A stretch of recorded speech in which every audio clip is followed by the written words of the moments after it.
მერის 2015-2018 წლების პროგრამების საშუალო ვადიან გეგმის მიხედვით ის მმართველობა ჯანდაცვისა და არსებული სოციალური პროგრამების გაგრძელებას და ბენეფიციარების რიცხვის ზრდას გეგმავს. პროგრამის ფარგლებში დაგეგმილია ურეხის ყოფილი ბავშვთა სახლის შენობის საპატრიარქოსთვის გადაცემა და მოხუცთა ახალი თავშესაფრის მოწყობა.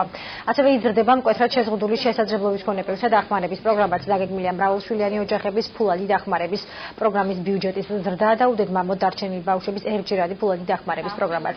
საჯარო განხილვა მერიის და სამოქალაქო მრჩეველთა საბჭოს ორგანიზებით გაიმართა.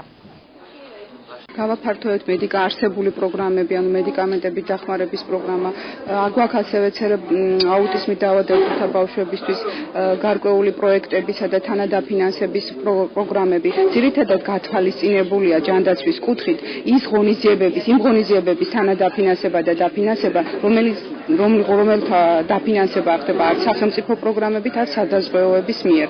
ანუ ის შუალედური ღონისძიებები ავიღეთ ჩვენ. ეს არის საბიუჯეტო კალენდარის მიხედვით გაწერილი პროცედურა, რომლის მიხედვითაც პირველ კვარტალში ხდება პრიორიტეტების დოკუმენტის პროექტის შემუშავება, შემდეგ უნდა მოხდეს მოქალაქეებთან და დაინტერესებულ პირებთან განხილვა და შემდგომ ფაქტობრივად მთელი წლის განმავლობაში მუშავდება ეს პრიორიტეტების დოკუმენტი ბიუჯეტის პროექტის შემუშავებამდე.